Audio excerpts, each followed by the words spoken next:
Canal 7, amis de cette faune et flore, très heureuse de vous retrouver. Après le chêne, le marbré et le sol, aujourd'hui je vous propose de découvrir un autre arbre tout aussi exceptionnel. Mais avant, voici les résultats du numéro précédent. Rappelez-vous, nous vous demandions de nous dire de quel arbre il était question dans le documentaire. Vous aviez donc à choisir entre le cocotier, le sol et le goyavier. Et la bonne réponse est le sol. Le numéro du gagnant est le suivant, 02 03 50 14. 02 03 50 14. Votre numéro s'affiche donc au bas de votre petit écran et vous êtes qualifié pour le tirage au sort qui aura lieu à la fin du mois d'avril. Cette semaine, nous découvrons le noyer, un bel arbre porteur de multiples richesses dont l'apparence se transforme au fil des saisons. Pour la petite histoire, le noyer a été introduit de Perse en Grèce dès l'Antiquité, puis en Italie par les Romains. On a néanmoins retrouvé des pollens fossilisés plus anciens qu'il est supposé que le noyer existait en France avant de tomber dans l'oubli. Le noyer pousse en pleine lumière, isolé du fait de sa nocivité, car ses feuilles et ses racines contiennent du jus gland, une substance toxique qui donne des troubles à celui qui s'attarde sur son feuillage et attaque les arbres environnants. Il apprécie beaucoup les sols profonds. Et voici donc la question de la semaine. Donnez le nom de cet arbre qui pousse en pleine lumière et isolé des autres. Vous avez le choix entre le papayer, le manguier et le noyer. Envoyez votre réponse précédée du code 7F au numéro 8877 pour être qualifié pour le grand tirage au sort. À tout à l'heure. Il est de ces trésors que livre la nature. Un bel arbre porteur de multiples richesses au port équilibré et dont l'apparence se transforme avec discrétion au fil des saisons.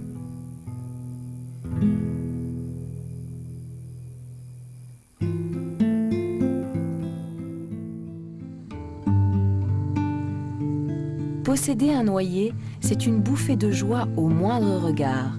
Les agriculteurs le savent qui lui cèdent une place au milieu des champs. À lui s'attachent les images de mains impatientes sur fond du claquement sec d'un casse-noix, prélude à ce moment de bonheur qu'est la dégustation des premiers fruits mûrs, puis de ces gâteaux qui embaumeront la maison.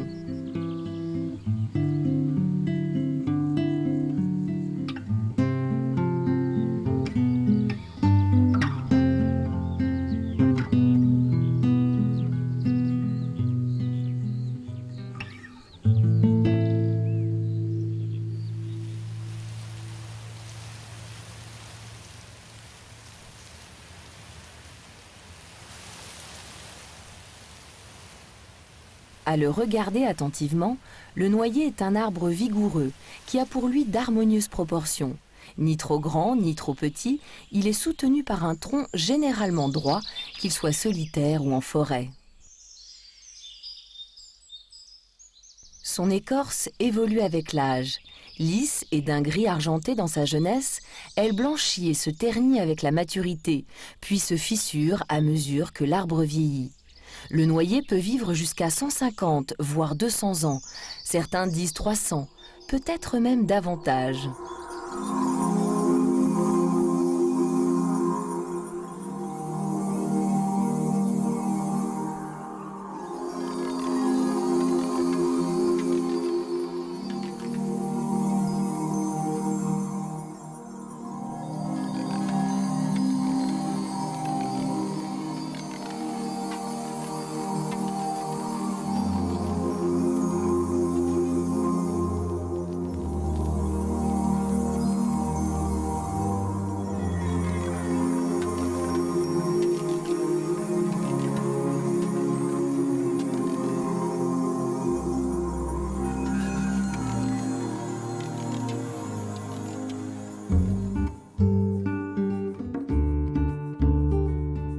Le noyer commun, que l'on appelle aussi noyer royal ou noyer d'Europe, est de loin l'espèce la plus répandue en France.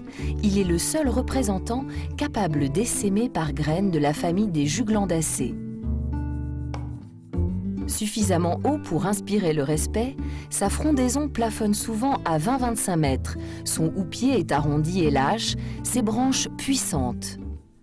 Les feuilles rosâtres à la naissance, puis d'un vert foncé sur le dessus et clair en dessous, sont composées de 5 à 9 folioles longues de 6 à 15 cm. Elles sont alternes et assez épaisses. Guère pressées de voir le jour, les feuilles du noyer sont les dernières à pousser au printemps. Le débourrement du noyer, comme disent les spécialistes, survient après celui des autres arbres, dont la frondaison est alors déjà développée. Il est aussi l'arbre qui perd ses feuilles en premier.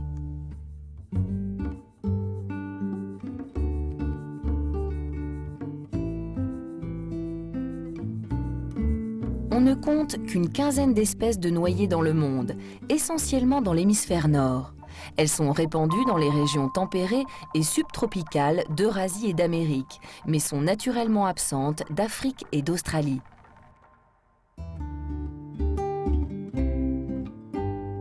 Le soleil constitue pour le noyer un besoin vital. Il pousse en pleine lumière, supporte la chaleur et a besoin du froid pour une vernalisation indispensable à sa floraison. Mais il appréhende les extrêmes. Aussi ne dépasse-t-il pas 1000 mètres d'altitude en zone tempérée, et encore lorsqu'il est à l'abri des vents forts. Il préfère les sols profonds, fertiles et frais, plutôt argileux, supportant le calcaire, mais pas le sable. Et ce, quelle que soit l'espèce, qu'il s'agisse du noyer commun ou du noyer noir d'Amérique, largement introduit en Europe pour la qualité de son bois et avec lequel on ne peut pas le confondre. Le noyer noir d'Amérique est en effet nettement plus grand, puisqu'il atteint 50 mètres de haut, et ses feuilles sont beaucoup plus longues et comptent jusqu'à 23 folioles finement dentées. Et du croisement de ces deux espèces est issu un hybride aux caractéristiques intermédiaires, désormais tout aussi répandu.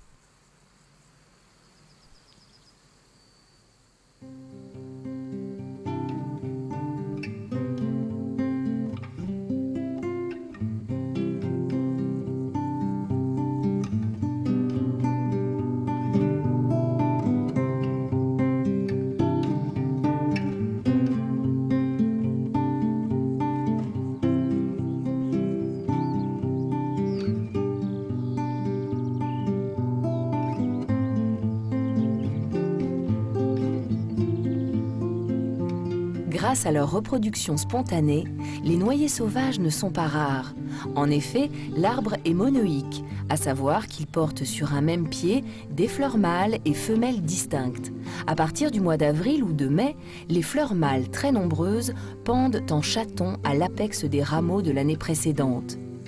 Les femelles, d'un jaune pâle, solitaires ou groupées en épis par 2 à 5, sont quant à elles fixées à l'extrémité des pousses de l'année. Toutefois, certaines particularités viennent parfois contrarier l'apparente facilité de cette reproduction. Le noyer, qui n'aime pas les climats extrêmes, n'apprécie guère les gelées, qui souvent déciment ses bourgeons floraux, remettant à l'année suivante une possible fructification. Par ailleurs, et de façon singulière, ni les abeilles ni les bourdons n'apprécient cet arbre, et c'est donc uniquement le vent qui assure sa fécondation. Enfin, fleurs femelles et fleurs mâles n'apparaissent pas de façon synchrone, et ce décalage rend encore plus précaire la fécondation.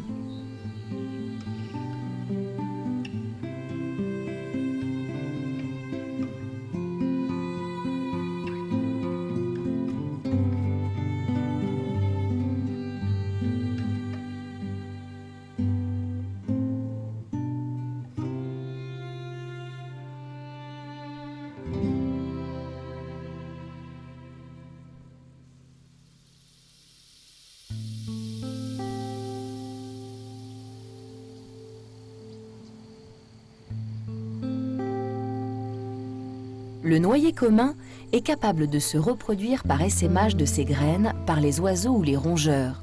La raison tient peut-être à son aptitude à s'acclimater à une zone où il avait déjà mis racine une première fois il y a quelques millions d'années.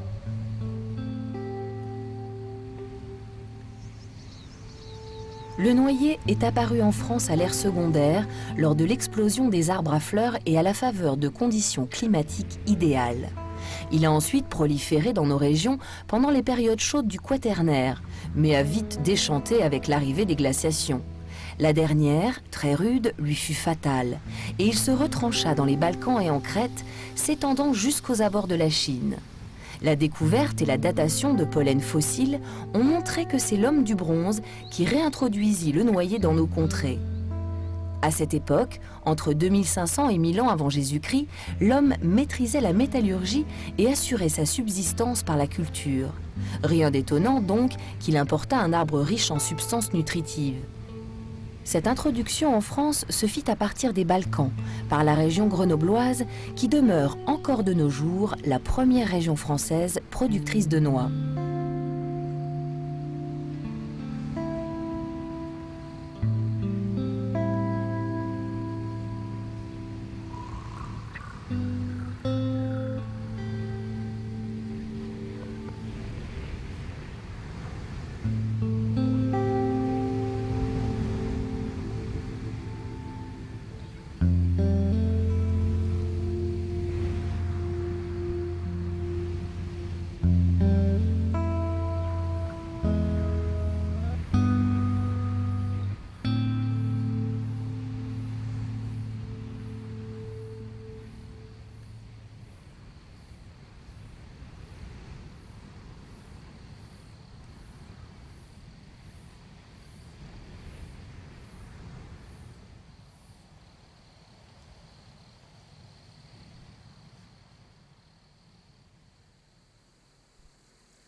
Comme l'abricot et la pêche, le fruit du noyer est une drupe charnue.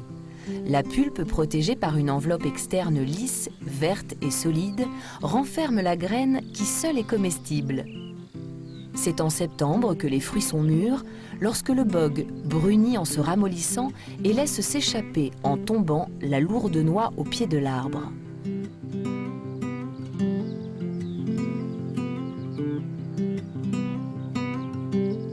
Fort bien protégée par une coque ligneuse brun clair, dure et parcourue de sillons, cette graine formée de 2 cerneaux à chair ferme et huileuse s'enfouira dans le sol et donnera naissance à de nouvelles pousses.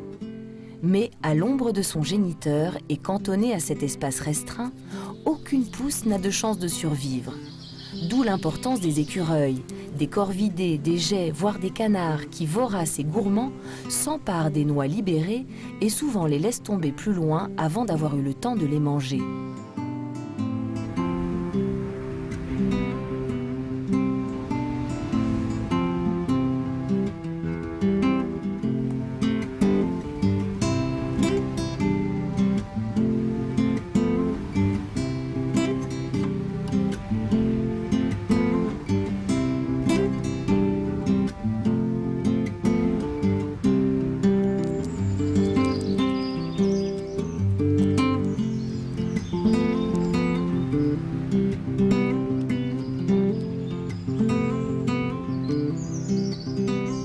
Ce mode de dispersion convient tout à fait au noyer, lui qui n'aime pas vivre en massif et préfère les espaces isolés.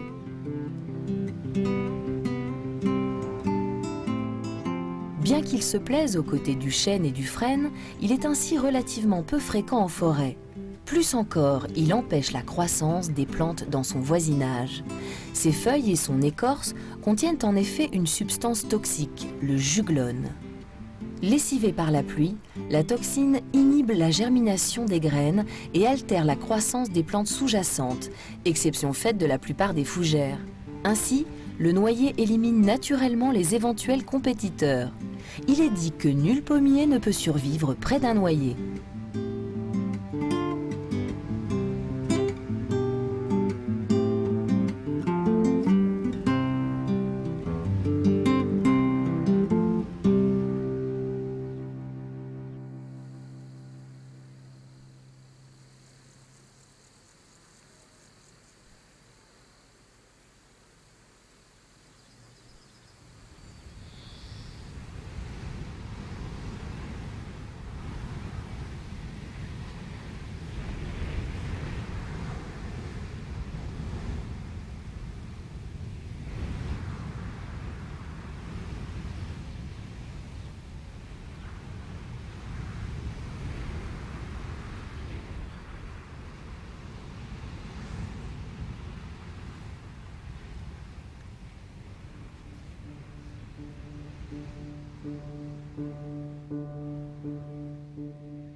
Peu accueillant, le noyer n'en a pas pour autant découragé l'homme qui le cultive depuis la préhistoire.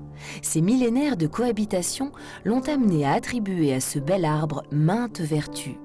Ainsi, le noyer symbolisait-il fécondité et abondance dans l'Antiquité.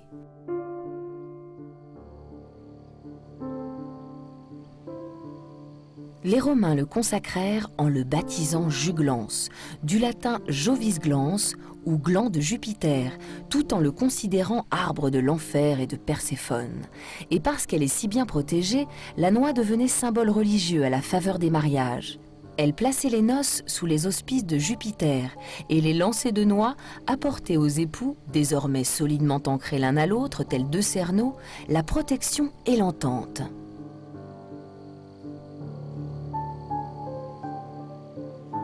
En Provence et en Italie, la légende dit que le sabbat des sorcières se déroulait sous un énorme noyer que l'on pensait n'être jamais touché par la foudre, tandis que dans le Périgord, les jeunes gens offraient à leur promise une toute petite noix appelée loucacalou.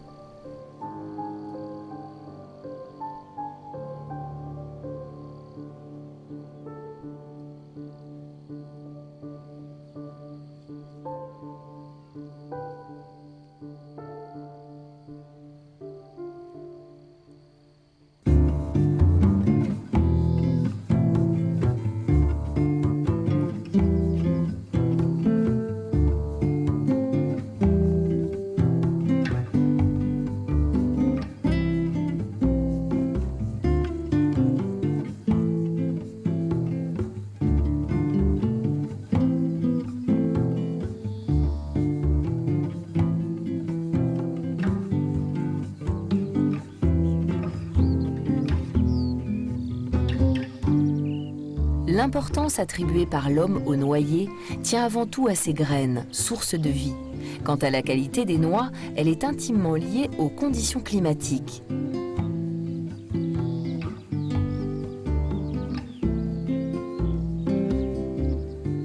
En été, lorsque le sol s'assèche, le noyer cesse de croître et les noix de se gorger d'eau.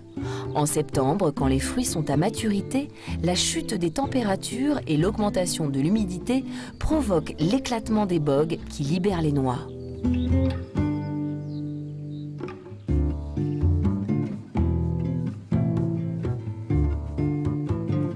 Un noyer produit à partir de la 15e année, et ce, pendant 200 ans.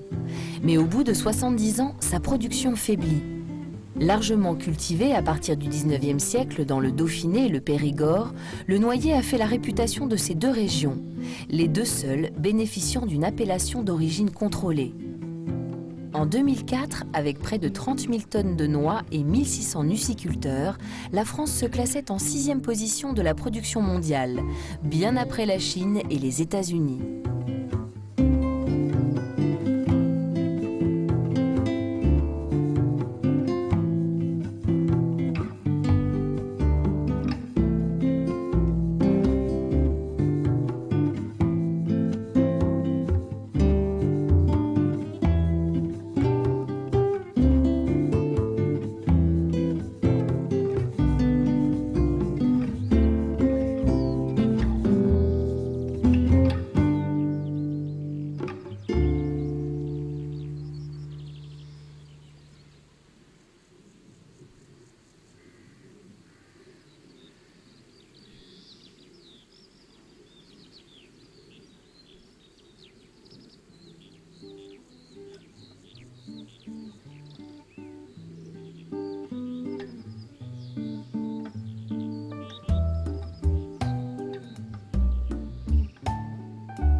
En automne, malmené par l'homme et ses machines, le noyer lâche ses fruits mûrs dont il est fait largement usage. De la chair du fruit encore vert, broyée et réduite en poudre, est extrait par infusion le brou de noix qui entre dans la fabrication de pigments pour la peinture à l'huile et de teinture pour le bois, les vêtements et les cheveux.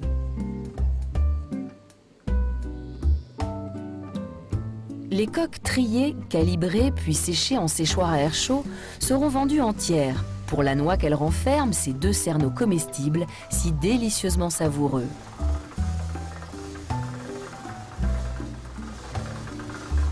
Tout aussi parfumée est l'huile obtenue de la noix pressurée, après cassage, énoisage, puis extraction par pression à froid pour une meilleure qualité. L'huile la moins raffinée servant quant à elle à produire du savon.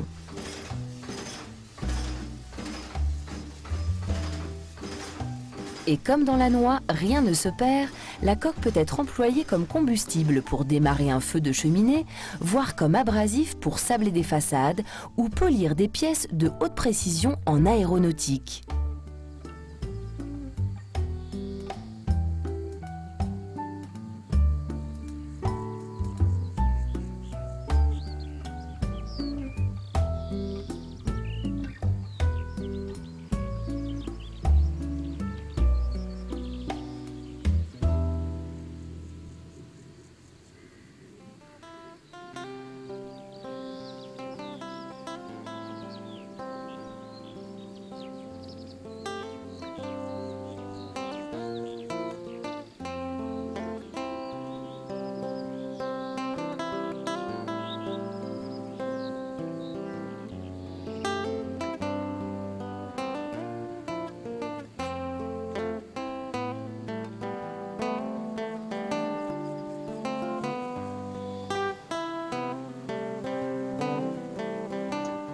Il est un autre trésor dispensé par le noyer, son bois, si prisé des menuisiers et des ébénistes, bois noble d'un brin variable, à la veinure souvent tortueuse et doux au toucher. Il est façonné en meubles, en crosses de fusil, en tableaux de bord de gros cylindrés, en sculptures.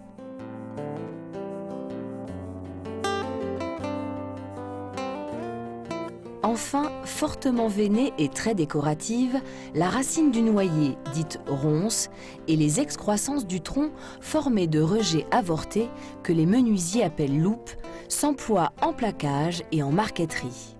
Et tel est l'engouement pour ce bois précieux que la France, plus gros pourvoyeur avec l'Italie, ne satisfait pas à la demande.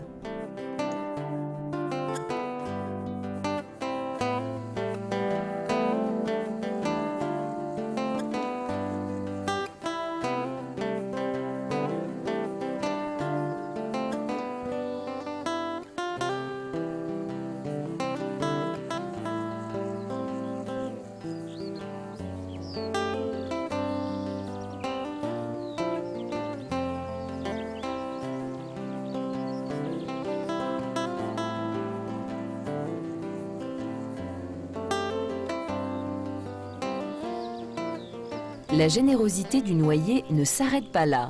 Ses feuilles servent en médecine traditionnelle pour combattre l'herpès, les eczémas, la constipation, les inflammations et entrent dans la composition de médicaments pour lutter contre des dysfonctionnements gastriques et dermatologiques. Riches en acides gras polyinsaturés, les noix se révèlent précieuses pour lutter contre le mauvais cholestérol et prévenir les maladies cardiovasculaires. Elles sont aussi source d'acides gras indispensables au développement du cerveau et de la rétine que l'organisme ne sait pas synthétiser. Enfin, elles sont pourvoyeuses de potassium, zinc, cuivre, phosphore, protéines, fibres, vitamines B et E et magnésium.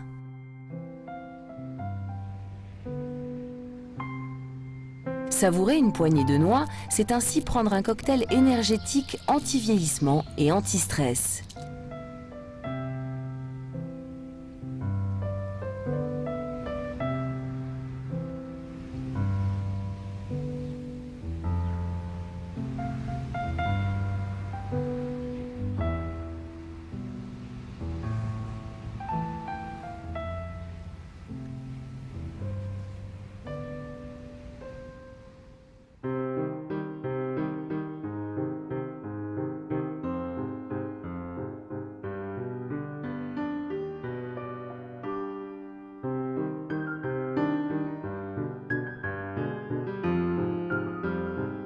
Indissociable des régions tempérées et si présent dans notre quotidien, on pourrait croire le noyer éternel.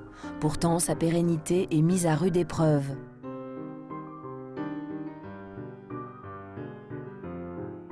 Les peuplements sauvages tendent à disparaître. C'est d'ores et déjà le cas en Iran et au Maroc.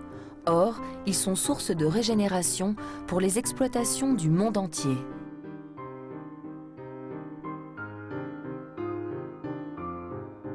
Il est encore un havre inégalé dans le monde, perdu au fin fond de l'Asie centrale, le Kirghizistan, petite république de l'ex-URSS dont la partie méridionale est couverte, sur 50 000 hectares, de forêts pures de noyers de 7 espèces différentes. Une richesse incomparable. Mais de nombreux dangers la guettent, avec les coupes pour le bois de chauffe ou les troupeaux de ruminants errants.